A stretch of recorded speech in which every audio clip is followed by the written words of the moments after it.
Thanks, Eden. Hello and welcome. We're so excited that you could join us for tonight's panel, and we hope that you're going to find it helpful as you're filling out your financial aid applications or helping someone else out along the way. I'm Darcel. I'm the CEO of education advocacy nonprofit Go Public Schools. We're a multi-city network focused on amplifying the work of families and their champions to promote and advocate for the equitable public education of students in California. We're excited to be broadening our work to support more families across the state through opportunities like tonight's panel and our Parents Guide to Financial Aid. If you haven't seen it already, I know the team's going to share a little bit more about that later on this evening. A few years ago, our families lifted up the need for some support and additional understanding on accessing financial aid. And that call turned into a Parents Guide, which has been supporting families in Fresno, Oakland, and West Contra Costa for the last few years. We're also excited to be partnering this year with Stockton Scholars to reach more families in the Central Valley, which is a region that I call home.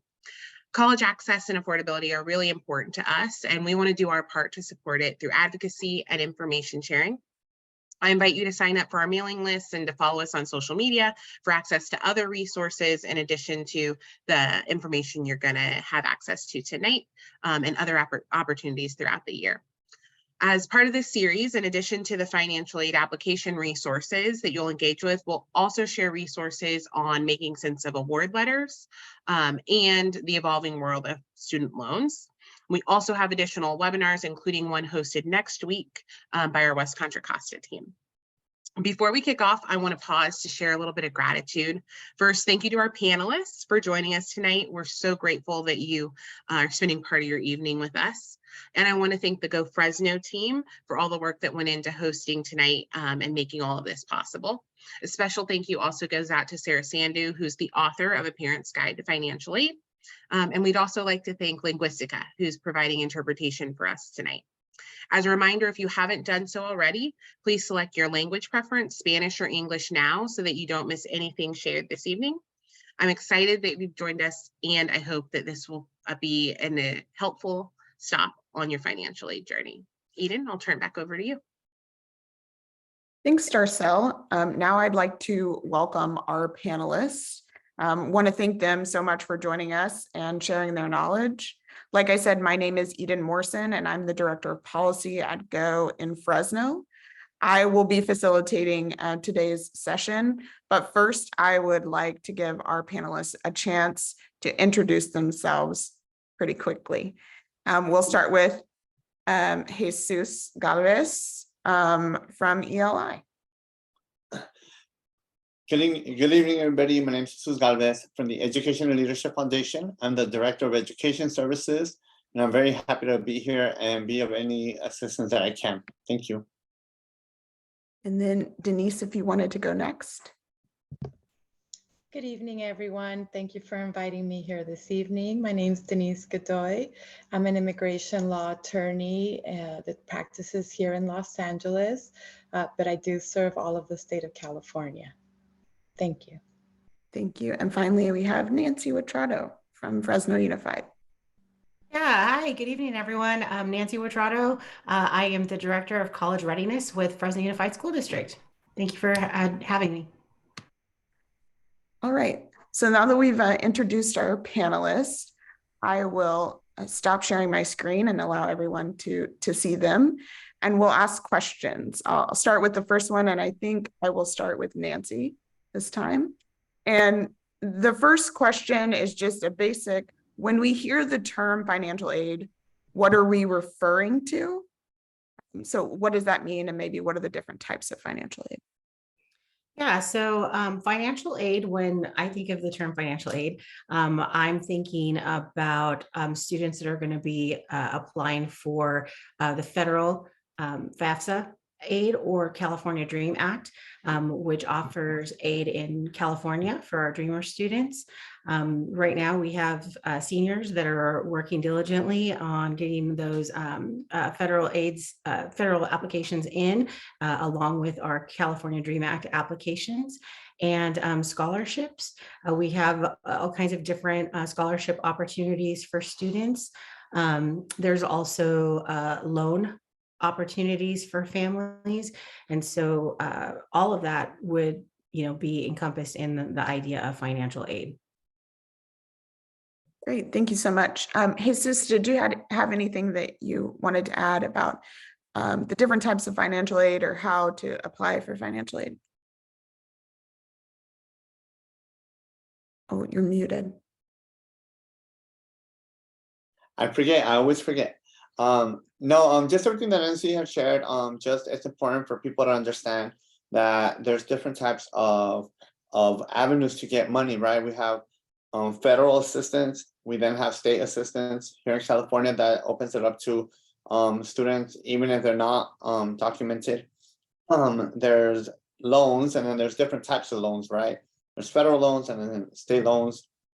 And then I also like to throw in scholarships, even though it's not directly tied in with the FAFSA application. It's always good for families to know that there's a lot of scholarships out there. It just takes a little research and a little work.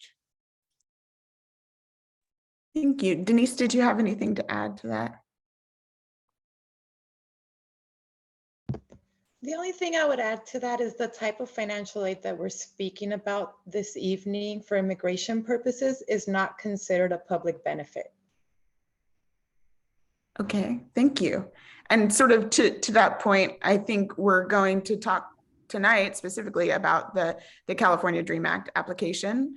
And so I would love to hear, Denise, if you want to start, just a basic understanding of what that is, and then we'll go from there. Pretty much the California DREAM Act application is a type of financial aid that's available for DACA recipients. And for undocumented students that want to continue studying here in the state of California at the community college level.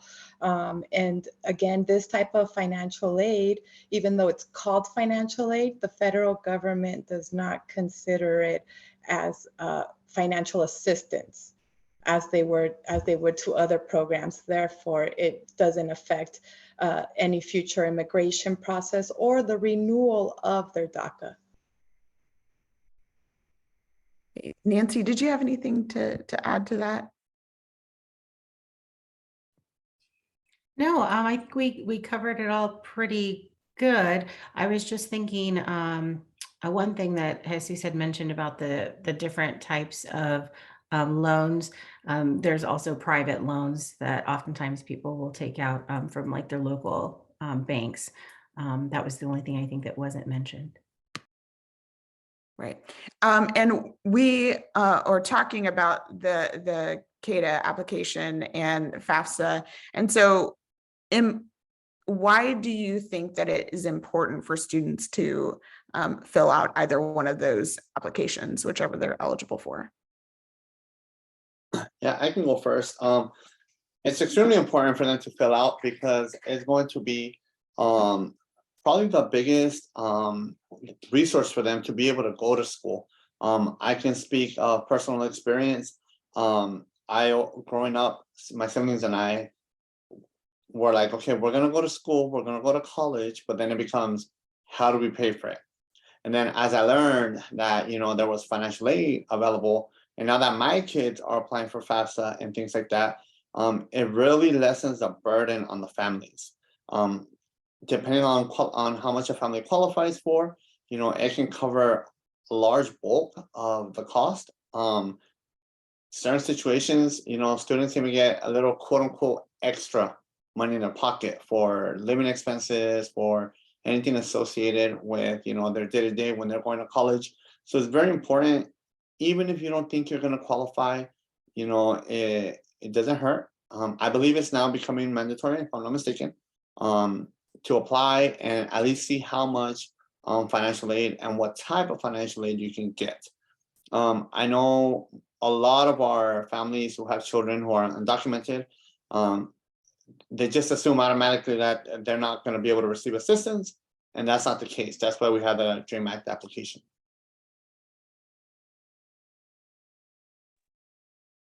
Nancy or Denise, anything to add there? Yeah, to add to what Jesus said, I definitely think it's one of the most important resources because essentially you get to see if you qualify for free money to help you support your financial aid.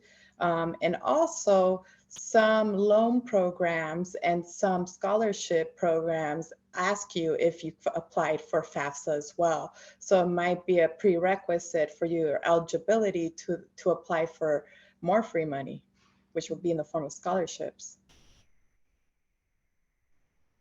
Yeah, I was just going to add to that as well. I 100% agree with what they both mentioned.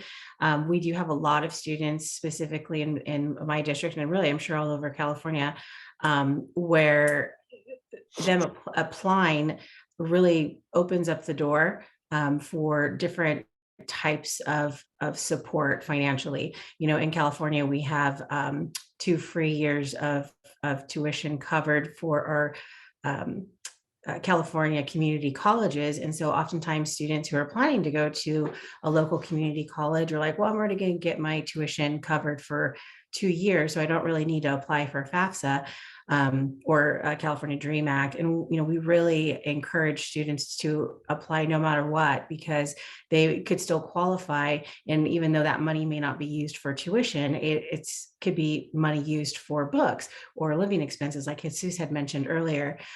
So yeah, that's really important. And also for students who are maybe applying to some larger expensive universities like, you know, UCLA, for example, there's institutional aid that is often given out by their financial aid departments, and a FAFSA is required before they're able to allocate those funds. So really important for students to do that.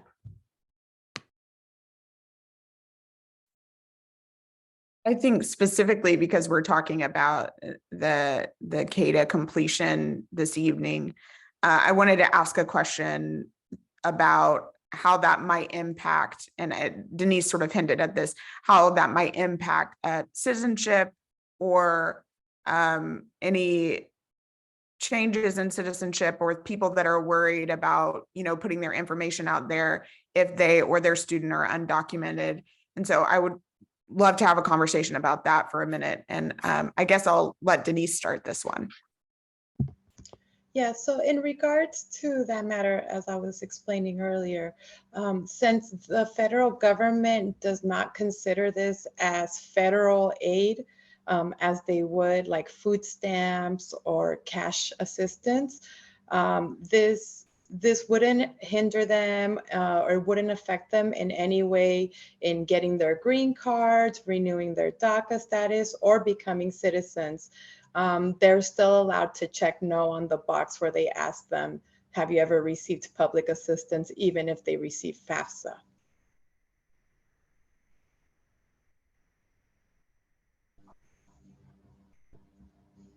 Jesus, you look like you're ready to. Yeah, I was like, just I think that's really critical for us to emphasize, because I know that's always a concern in the communities that we serve, and our students and families that are in that situation. There's always that concern, like, okay, how is this going to affect me? So like Denise mentioned, you know, it's not a public charge.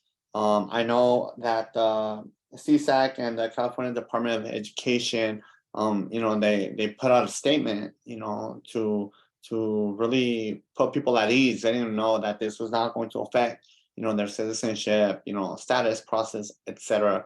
So I think it takes a lot of like organizations such as ourselves, local nonprofits, school districts, etc., to really push that point so that people can feel a lot more comfortable, a lot more ease.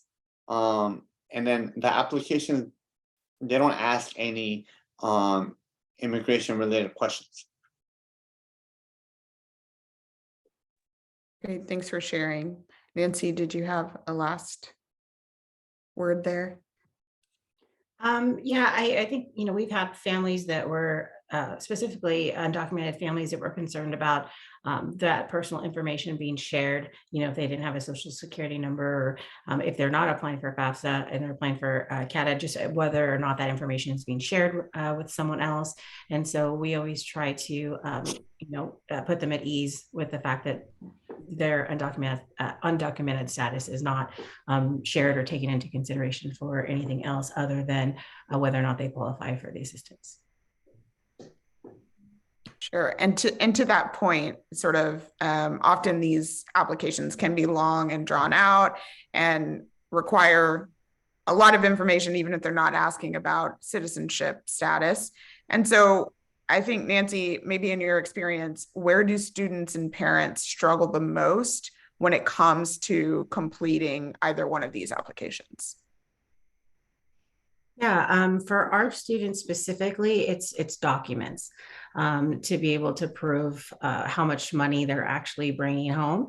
And so, taxes or tax documents, W-2 forms, anything that would be able to help the student fill out the application. There's also something called an FSA ID, which students, if they're filling out the FAFSA, their families, if they have a social security number, would be able to file electronically. If they don't, then they would do a signature paper to get that submitted, and it takes a little bit longer for processing. But some of those things, are a little bit difficult to navigate. And so, it's just really important for families to reach out and ask for help if they need help with, navigating the application.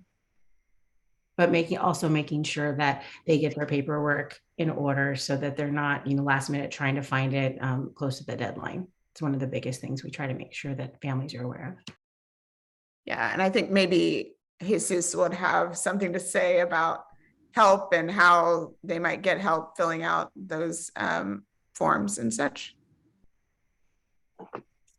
Yeah, so I agree with everything that she said. Another thing that I see our families, even my kid, to be honest, have problems with is like proper follow-up, or like just really being, on top of the entire process. Sometimes families or students submit the application and they think they're done. So they gotta constantly check the email that was provided, because a lot of times they might ask for additional information, or maybe there was a mistake, or a lot of different things. So when we don't pay attention to those emails, we miss out on that, right? I know that organizations locally here in Fresno are able to assist families and walk them through that process. For example, here at the Education Leadership Foundation, we get a lot of those phone calls with people that are not quite sure how to fill them out. So we can take the time to help them out. Their counselors at the schools, I'm sure, are able to do that. So they don't ever have to feel completely alone through the process. I think that's super important. And Denise, I don't know if you have anything to add other than, I think maybe being a lawyer, you're probably an expert at paperwork, I would assume. Yeah, and I do want to again just sealing the point that I have a lot of clients that are adjusting their status, changing their status from citizenship, that have taken out financial aid, and it's never been an issue. And I've also never seen an issue with like for the DACA recipients, their information being shared with immigration. Like Nancy explained, the agencies don't share the information. It's confidential, and FAFSA only uses that information to determine whether you qualify for money and how much.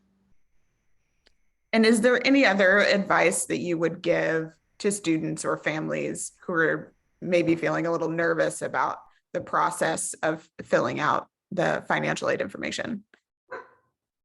I definitely think that they should reach out for help to help them guide in answering the questions. Some of those questions aren't as clear as they may seem, and the information that they're asking or the way that you're supposed to answer it, they can really gain help from the different sources that they could reach out to. Eden, I wanted to mention one other thing that oftentimes kind of spooks our families after they've submitted application is there's always students that are flagged for verification. And so they get emails or notification that they have to provide additional documents.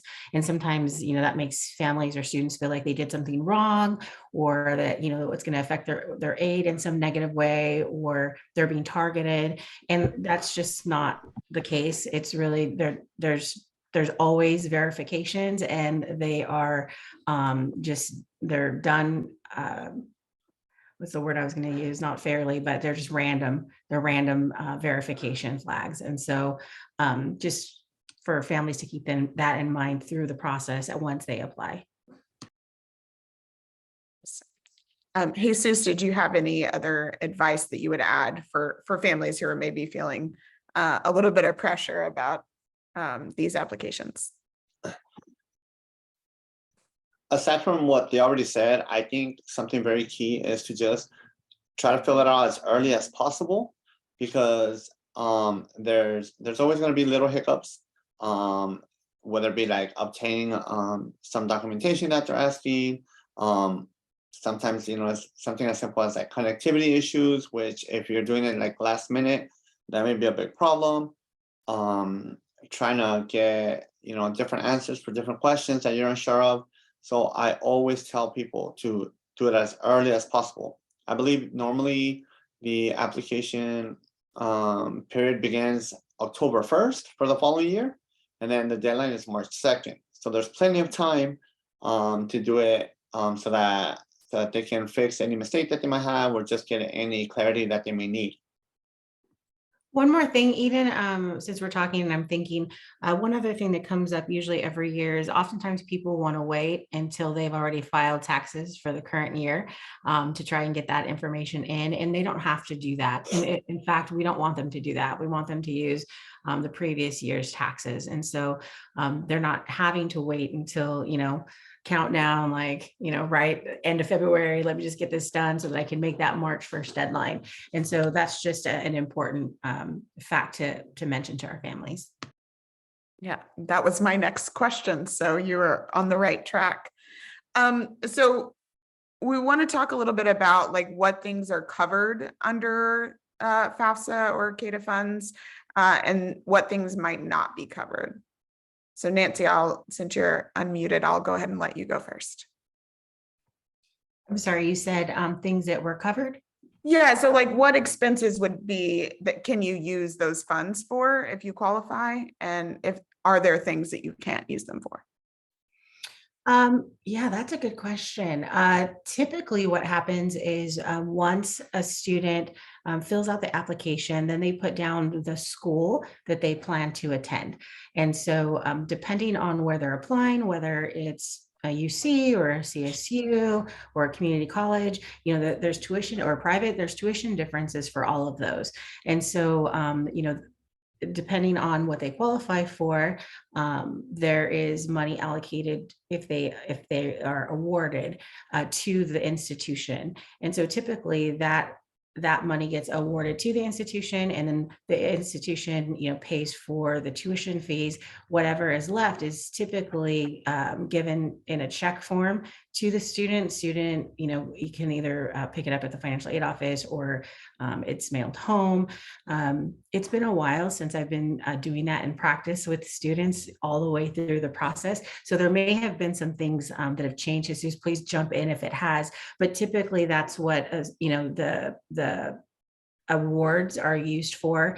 So once the students, get that additional funding that, is above and beyond, let's say tuition, they may not get anything back, right? If it's only a certain amount and it's less than what the tuition is. But if they do, then they're able to spend those funds how they see fit. Yeah, so you're right on point. I think, if I'm not mistaken, this last time, I think they give even debit cards now instead of the check, if I'm not mistaken. They get the debit cards, but yeah, just like you explained, they allocate certain funds towards tuition. If there is, quote unquote extra more money, additional money, it goes directly to the student, and then the student really uses it at his or her own discretion.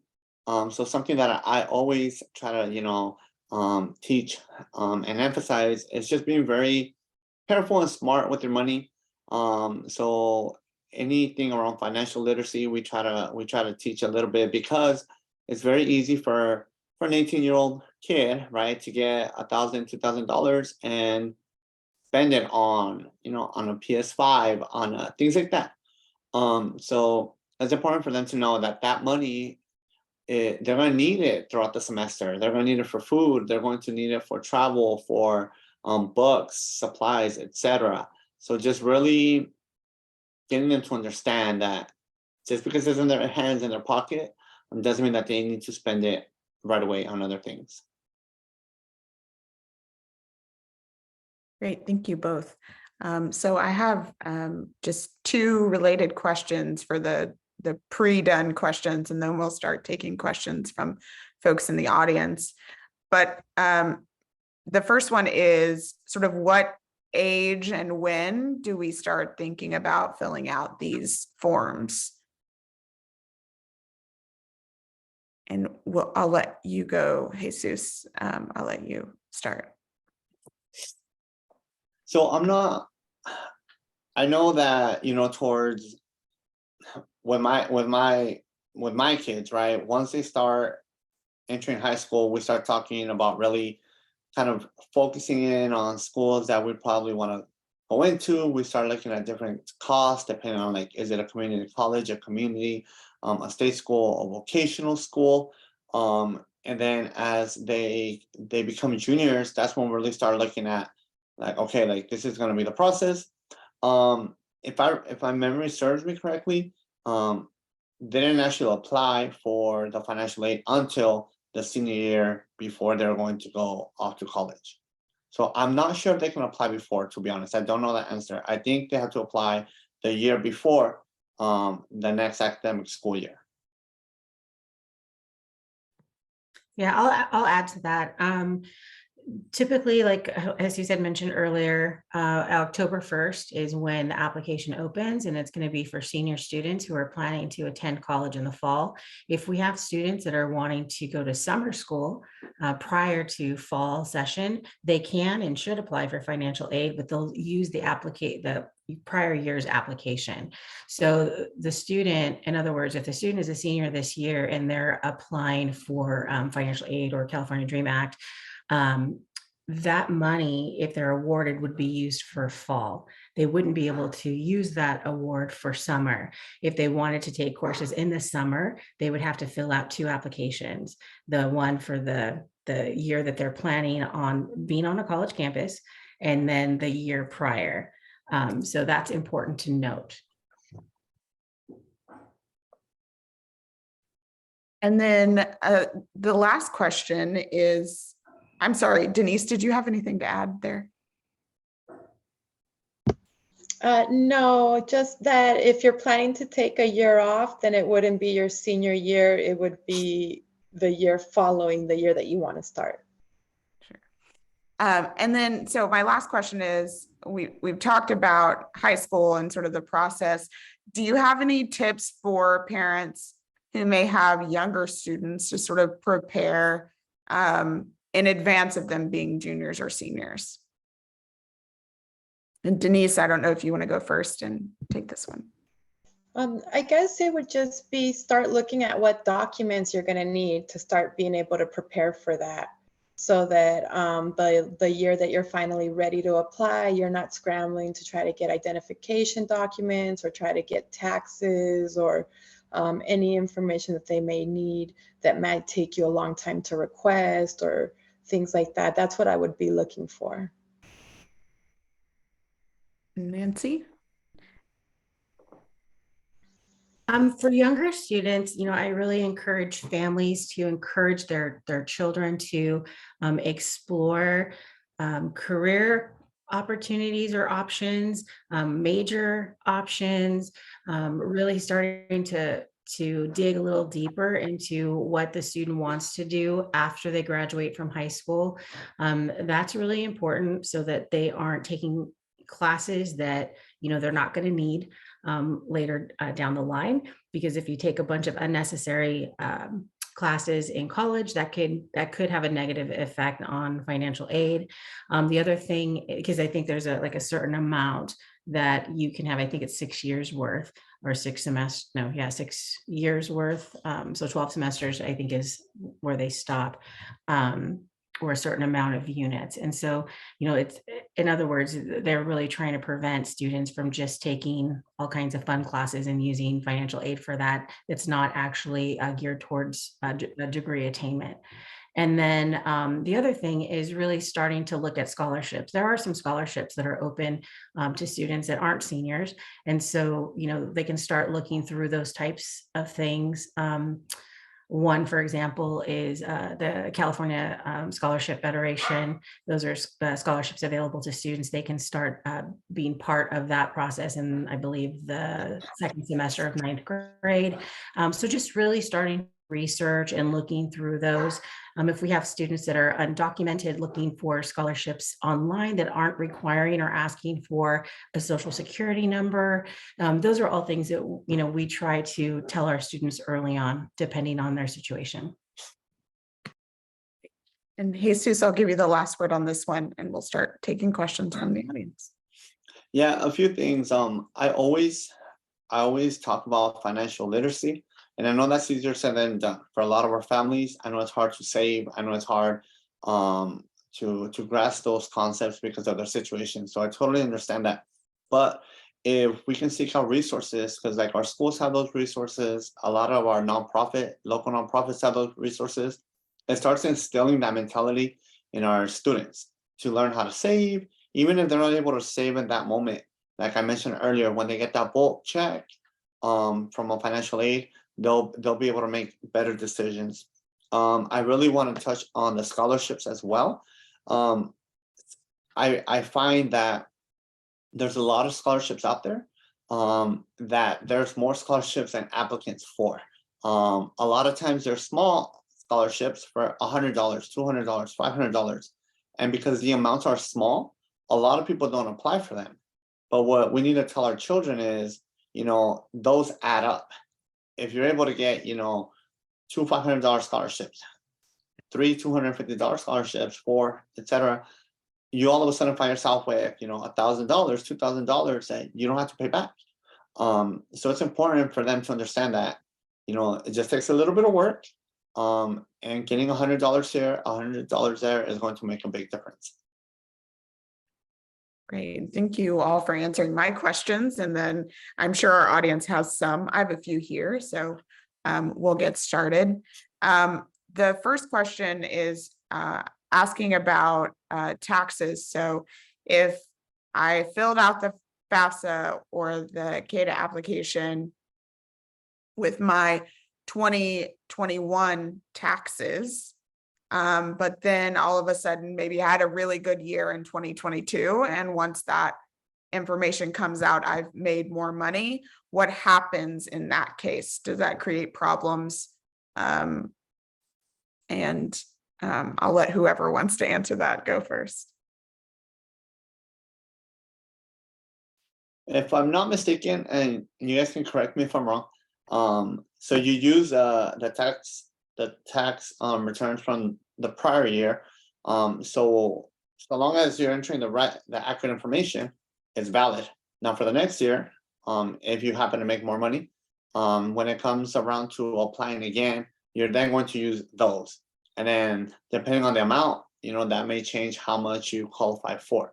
But so long as you enter the correct year that they're asking for and you enter it accurately, then you'll get the money that you qualify for. Yeah, that I agree with that. The one thing we saw this a lot during the pandemic, where people were getting laid off and losing jobs. The only thing I would add to what Jesus mentioned is that if, let's say, in his example, the family that made more money and used the higher income for the correct year, but then maybe lost their job after they've submitted that information, or there was a change in income coming in, they can and should go to the financial aid office and let them know that there's been a change, that there was a job loss, or that there was a situation, because they could at that point make an adjustment. Yeah, and just to add to that, I don't believe you have to report a change in income when it's higher in the middle of the financial aid year. You would just leave that again to the next year. So the reporting, I would recommend it only to be when there's a loss in income, because then they would supplement that and raise your financial aid needs. Great. As we continue to go through, if you have questions, please put them in the Q&A box at the bottom of your screen. The next question is there a limit for how much money parents can make for their student to qualify for aid? I do believe that there's a limit, and but it's going to be based on their dependents. Okay, based on the family size there. Yes, and how many dependents they claim on the taxes. Okay. Does anybody have any more? Is it like a specific number, like per person, or is it, do they sort of calculate based on the whole picture of all the information that you put in? Yeah, I think Yeah. it's actually on the whole picture, the income, like your dependents. It also depends on the school, like what type of school that you're going to. So there's a lot of variables that go into it. Mhm. Yeah, that's what I was gonna say. That's a really tricky, it's a great question, but it's a really tricky one. I've never seen a cap specifically on financial aid, just because everyone's personal situation is so different. Like what was mentioned earlier, the amount of dependents, the amount of people that, if you have if parents have their parents that they're supporting in the home, all of those types of different things, whether they own additional, like they could have a small income coming in, but have multiple properties that they own, all of those types of things. It's a really holistic view of their finances and personal assets. And then there's a calculation, I don't know what it is, but there's a calculation that they use to determine qualification for aid. Right. And then just a reminder that March 2nd is the final date for the CADA completion, and it's the priority deadline for the FAFSA as well. Then the next question, I think this is important because sometimes people can be putting their information in places where maybe it's not the best place to put your information, but are there places where you can apply sort of outside of their student's counselor in school? And how do you know if one of those places is, I guess, like legit, as the kids would say? You Go ahead, shouldn't Denise. pay for anything. Number one. Sorry, Denise, I'm sorry, I didn't mean to jump in. I didn't know if you're trying. Yeah, our families, the most important thing I just have to reiterate is do not pay for anything. This is the first F in FAFSA is free. This is a free application.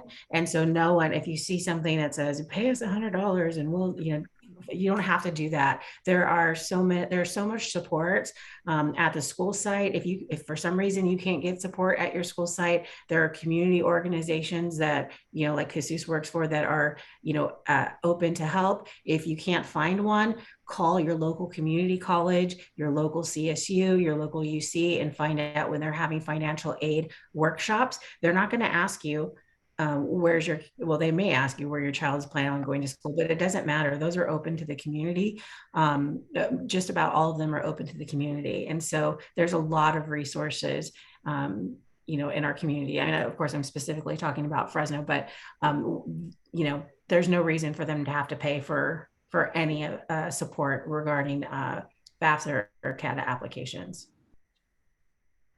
Yeah, and just to add to what Nancy said, the way that you make sure that it's legit is you don't pay. Also, look towards your local city officials at the public libraries. There's days where they host that. A lot of nonprofit organizations put on workshops where they have a day where they're offering this as a community service. So usually you'll know that it's legit if it's a city, a college, or a nonprofit organization, a community organization that is organizing the event or the assistance. Eden, I wanted to mention something on what you had said earlier about the priority deadline. This question comes up often for our families, and so I just wanted to make sure that the families on this call were aware that priority registration for March 1st, that is for students to be eligible for California aid, right? And so that's not the federal deadline. The federal deadline is June 30th.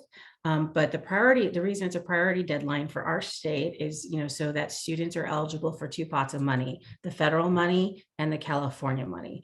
And so if for some reason, I really hope that doesn't happen, but if for some reason a student didn't file their application by that March 2nd deadline, they should still fill it out before June 30th, because they still could be eligible for federal aid.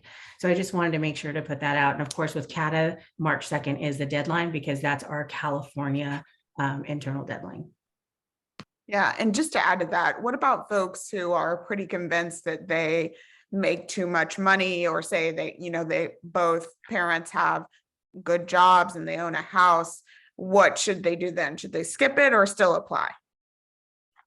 They should still apply, especially because what we talked about earlier, that we don't have, like, at least I don't, we don't know like the exact formula, right? So they apply. I think a lot of schools now, they make them apply, but you apply, you put the information, and if you get denied financial aid because you don't qualify, then that's fine. You have nothing to lose, basically. You fill out the application and you may or may not receive some financial aid. Yeah, just to add to that, don't be discouraged if you think you make too much. The holistic approach that they take in determining that allows you to deduct a lot of things that you can't deduct or you can't include in your taxes. So if you think that, oh, my taxes, I can't do all these deductions, it's different for financial aid. Yeah, I agreed with both of them.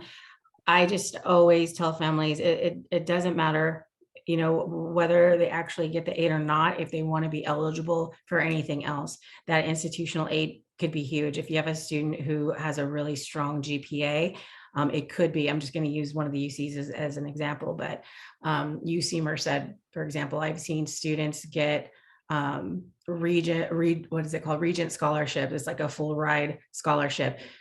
A student would not be eligible for that type of institutional aid if the student didn't fill out a FAFSA application. Locally at Fresno State, we have a SMIT camp one that's a full ride scholarship. Students, it's a requirement. They have to fill out financial aid, and that's so that they know whether or not they qualify and if they have to adjust their award so that the student gets a full ride. So it's absolutely important for them to do that. It's also important for them if they want and are going to have to rely on small loans, right? Because they won't get a loan package either from the university. It could be that they need a really small one, like maybe, I don't know, a couple $1,000s, which would be considered a pretty small loan, but they wouldn't receive that in a package offer if they didn't apply for some sort of financial aid, whether it's a FAFSA or CATA. So really important for them to do that. And then with the recent educational trailer bill that came out in California for this school year, all of our students are either expected to apply or the family has to fill out and opt out. And it's the LEA's responsibilities or the school site's responsibilities to keep track of that so that, we know every single student who's eligible to apply either does apply or their family has opted out of that decision. Yeah, so say we have a student that is going to graduate this year, June, and they're required to, like you said, Nancy, it's a new requirement that they have to fill out the FAFSA or the CATA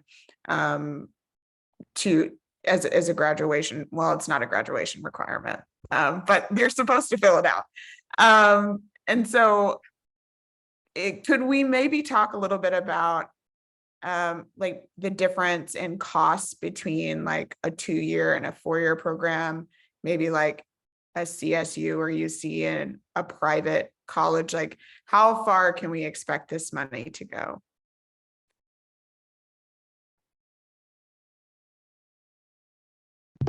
I think it's gonna depend on the school you go to because of their tuition costs. So at a Cal State, the tuition cost is going to be lower than at a UC or a private school. There's some private schools, that their tuition, we're talking about, they're probably like at $30,000 a year for undergrad studies. So your financial aid packet's going to depend on your need, and your need's going to depend on the school that you go to. Nancy, go ahead. Yeah, the rates have changed a little bit, but there is something that you can look up. But it, like Denise said, it's gonna vary. I want to say that there is sort of like caps, because Cal Grant, there's an A, B, and C award. They're all a little bit different. You know, some of them have to do with where the student is planning on attending. Some of it has to do with GPA and need. But the higher awards are going to go to the more expensive universities. So if you have a student that's applying private or to University of California, the award, if they qualify, is going to be much higher for that student versus a student who is maybe planning to attend a local CSU. So an example of that would be if I had a student in Fresno who was accepted and planned on attending UC Berkeley. I don't know what their tuition is right now this year, but let's say it's anywhere between $16,000 and $20,000 a semester. They may end up getting an award of like $12,000, $13,000 for Cal Grant, where if they went to Fresno State, they're going to be living at home with their family. And, you know, they're not having to commute or live in a dorm, you know, so that doesn't require housing. It doesn't require a meal plan. It doesn't require any of those types of things. And so the award is going to be much less, where Fresno State, I think it's like $8,000 a semester or something like that. They may end up getting $6,000. So they're only having to cover two. So every financial aid package is going to look a little bit different. Jesus, did you have anything to add there? No, really everything that she just said. It depends on the cost of the school. I know, for example, I currently have one of my sons. He's at California State University Fresno. The other one is at UC Santa Barbara. And we obviously have the same income for both of them. My Fresno State student is very happy because he gets a nice, lump sum after tuition is paid off. And for my UC, my UC Santa Barbara student, we still had to pay a little bit out of pocket, right? So it just really depends on, but is the amount that he received is a lot higher than what my Fresno State student received. So it just depends on the cost of the school. I don't have the numbers in front of me, but I know a quick Google search that I was just doing as you guys were talking.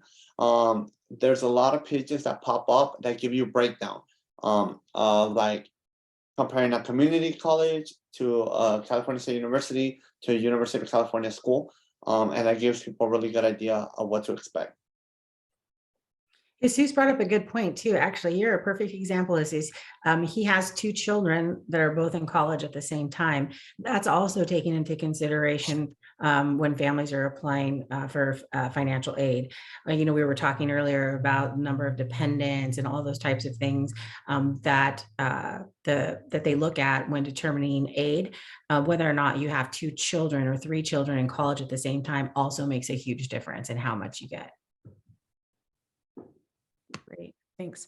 So I'm just gonna try to hit the main points here as we try to wrap up. But just a reminder that, if your student is a junior or senior and they're looking to take college classes next year, we want to make sure that they're applying to this for the FAFSA or the CADA.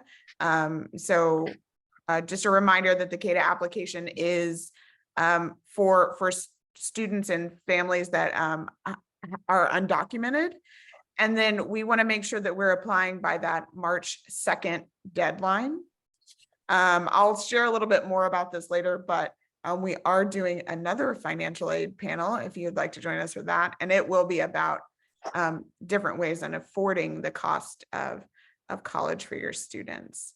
I will let you all add anything that you might like to add on the end here for folks. And I'll let Denise go first, and then we'll go from there.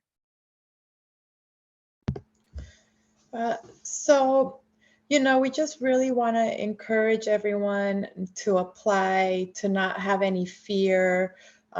because this is a really great program and this opens the doors. You know, FAFSA opened the door for me, and I'm an immigrant myself. As I was an undergrad and going to graduate school, I changed immigration status from an LPR to a USC. I was still getting my financial aid and everything, and it did not have any negative effect. So I just, want to remind everyone that there's a lot of benefits and there's nothing to lose.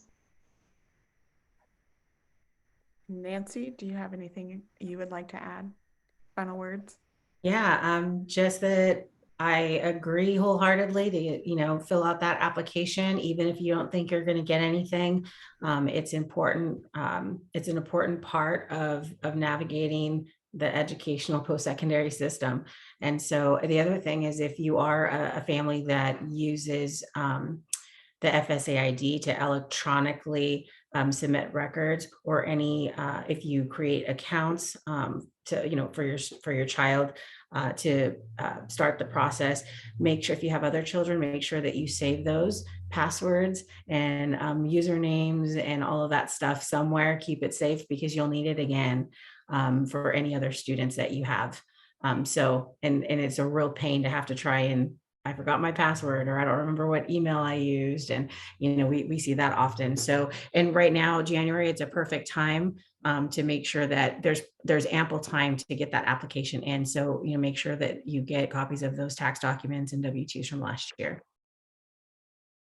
All right. And Jesus, I'll let you have the last word here. Thank you. I try to send a link on the chat, but I'm not sure. I think it only goes to the host and panelists, but the CSAC website, the California Student Aid Commission website, is a great resource for everybody. And it talks to you about like the difference between the FAFSA and the California Dream Act. You're able to see, like, because a lot of our people are unsure, like, which one do I apply for? So it tells you like the requirements to qualify for the FAFSA, and then the requirements to qualify for the California Dream Act, because there are some requirements beyond not having citizenship documentation, those type of things. They have to be, like, one of the requirements is like they have to be in a California school system for 3 consecutive years. And there's other variations of that. But thank you for posting it. Yeah, the CSAC website, it's a great resource. It has the links to the FAFSA website, to the California Dream Act website. It has a lot of Q&A. I just really encourage people to take a look at that if they have any sort of questions. Thank you. And I just wanted to say thank you again to our panelists for coming. And we're so glad to have your knowledge with us this evening. And then I also wanted to share these links with folks. We do have a Parent's Guide to Financial Aid report that was written by Sarah Sandu, and you can download it in both English and Spanish. And so our team will share the links in the chat. And then we also are doing, like I said, one more financial aid webinar on next week, hosted by our West Contra Costa team, that will be about college affordability for middle-class families. And just another reminder that the application is due on March 2nd. And thank you all for being here with us tonight. And we will have the winners, the raffle that I will read off shortly.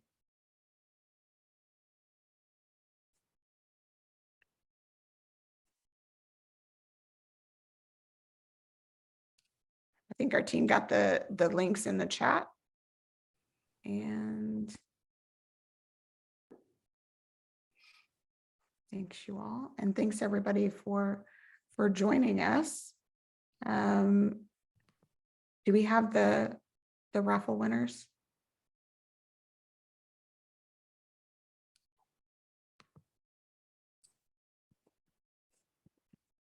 Okay.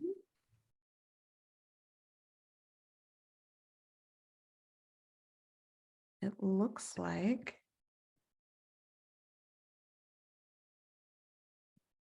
we have